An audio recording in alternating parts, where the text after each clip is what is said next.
I suppose the team that you want me to talk about first is the Florida State Seminoles. I've been printing money betting against them, not just this season, but last season as well. And Seminoles fans don't like me very much, but we've seen this before. We saw this play out last year. Now they're playing Wake Forest. They're laying 8 points. They're coming off that disturbing loss to Cal. They've had a week, you'd think that giving them a bye and getting right for this game, they'll be okay. But if you go based off what we saw last year, they lost 7 straight at the end of the year. I mean, they were just 2-10 overall. One of those was against an FCS team. So their last 7 games against FBS opponents were all losses. The team quit on Mike Norvell, or maybe Mike Norvell quit on the team, or maybe a combination of both. Clearly, Mike Norvell's job isn't going to last very long here, but what's the motivation for Florida State right now? They're going to they're not going to turn anything around this season. There's going to be a lot of doubts and quit and players wanting to transfer to different teams and this and that. And they're playing a Wake Forest team that's they've won 3 straight games. They're 5-2. One of their 2 losses was a 1-point loss to Georgia Tech, an undefeated team. Their coach, Jake Dickert, is in for ACC Coach of the Year. A lot of people talking about him for Coach of the Year. Florida State, now 4 straight losses. I don't know how you bet on them as more than a touchdown favorite. I don't care if it's at home. I don't care if the game's on the moon.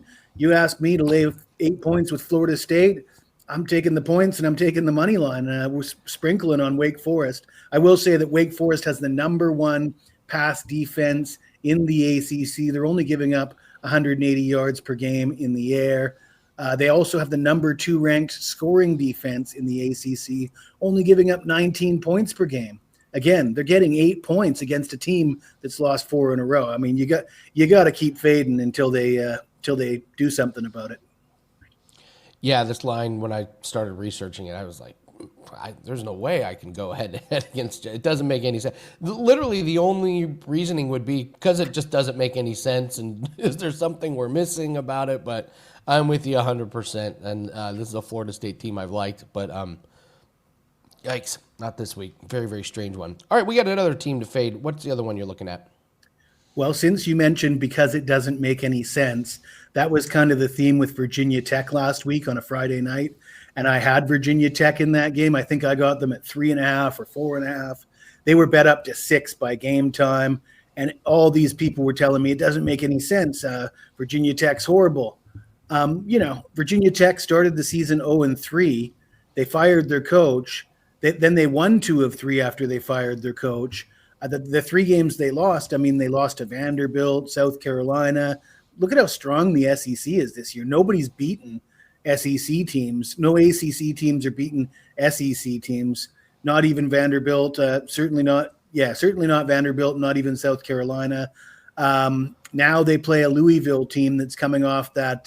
They're coming off a win over Boston College, and I guess that was their letdown. They beat Miami 24-21. By the way, I gave out Louisville on this channel on the money line, and then they go and they beat Boston College 38-24, fail to cover. I think they're still due for some regression. The letdown from that big Miami win. Now they're 6-1. They're really feeling themselves, but they're playing a Virginia Tech team that is very good at home. I watched that game on Friday night. There was a lot of cameras in the stadium going, my God, this is a 2-5 team. And look at the crowd. I mean, the place was just rocking. Now, this isn't going to be a Friday night game, but Louisville, since they made the coaching change, they're 3-2. Virginia Tech is 3-2 since the coaching change.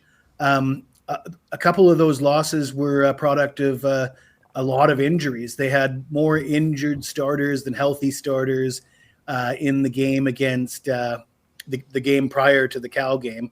I guess that was the Georgia Tech game. And now they've had the bye week to get healthy. They were more healthy last week. We saw Kyron Drones throw for 3 touchdowns. He ran for 137 yards and 2 touchdowns on 27 carries. The Hokies ran for 357 yards on 58 carries, 6.2 yards per carry. So the Hokies can get theirs. They can score.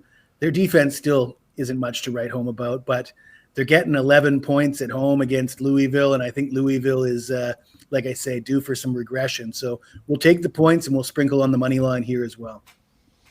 All right, we're fading Florida State. We're fading Louisville this week. Jesse, it's $5 Tuesday. You have a fantastic NBA game to break down, but tell everyone what you have up for $5 Tuesday. I've got to play on the World Series. I cashed in a 5% winner in the World Series Game 3 last night. Feeling myself right now. Got a haircut this morning. Went to the gym. I'm feeling like I'm 30 again, Andy.